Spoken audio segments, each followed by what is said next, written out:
Jangan sampai ketahuan. Penulis Maharani Septien. Ilustrator Bella Ansari Putri. Bismillahirrahmanirrahim. Untuk anak-anakku tercinta, akan datang masa ketika bunda dan ayah tak lagi bisa menatap kalian dari dekat. Tak lagi bisa menyingkirkan duri dari jalan yang kalian lalui. Tak lagi bisa merangkul dan membantu kalian bangun setelah terjatuh. Untuk masa-masa itulah, kutulis cerita sederhana ini. Jangan sampai ketahuan. Hari ini hari yang Umi nantikan. Akhirnya ia bisa bermain di pantai seharian. Biur. Bersama Baim, Umin berenang dan berlarian selama berjam-jam. Hingga kemudian, kruyuk-kruyuk, perut mereka keroncongan. Mereka belum makan siang. Umin tidak punya makanan karena kakeknya belum pulang. Di rumah Baim pun tidak ada santapan. Oleh karena itu, pergilah mereka berburu apapun yang bisa dimakan.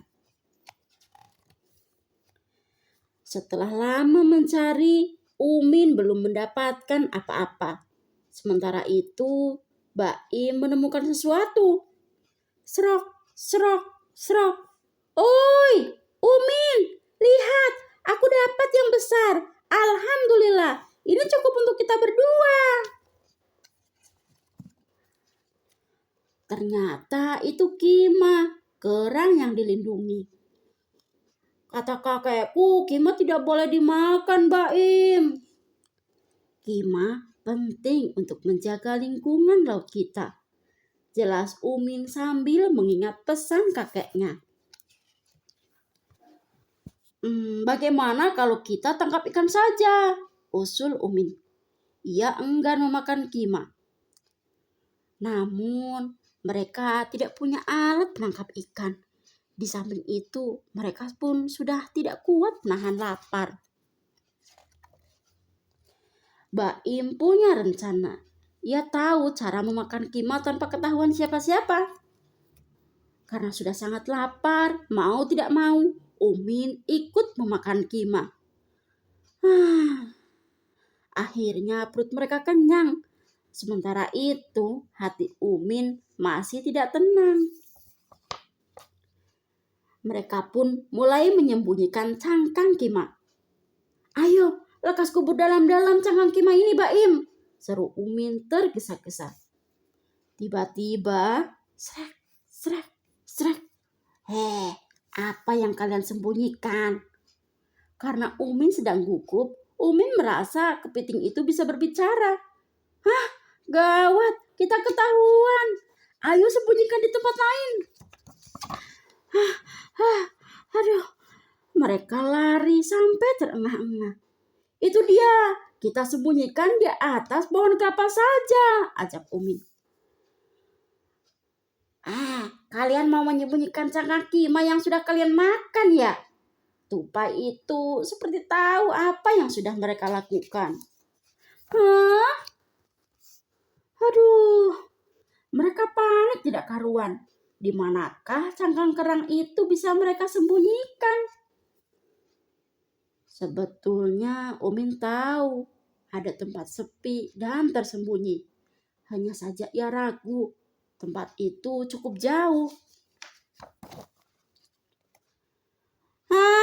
Aku tidak peduli seberapa jauh tempat itu. Kita harus ke sana sekarang, Baim. Ayo, Baim, dayung lebih kuat. Kita harus bergerak cepat. Kecipak, kecipuk, kecipak, kecipuk, kecipak, kecipuk. Akhirnya mereka sampai. Tanpa menunggu lama, cangkang Kima itu langsung Umin buang. Plung. Sampai kemudian dari kejauhan ada yang datang. Sedang apa kalian di sini? Oh, rupanya itu kakaknya Umin. Jantung Umin dan Baim berdegup kencang. Mereka pun saling berbisik.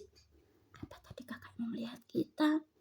Aku juga tidak tahu, Baim. Ya Allah, aku harus jawab apa? Kalau aku katakan yang sebenarnya, kakek pasti marah. Kalau aku berbohong, kakek tidak marah sih. Tapi hatiku tidak akan tenang karena Allah pasti sudah melihat semua yang aku lakukan. Aku harus bilang apa ya Allah?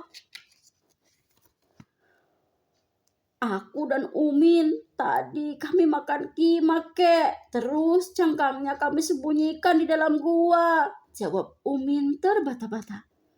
Apa? Memakan kima?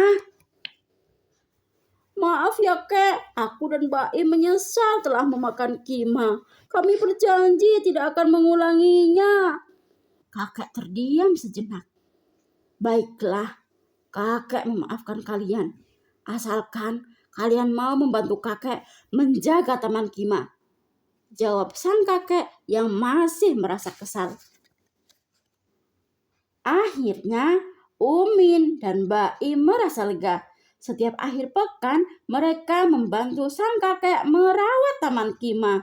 Alhamdulillahirabbil alamin. Selesai. Dadah. Dadah. Bobo.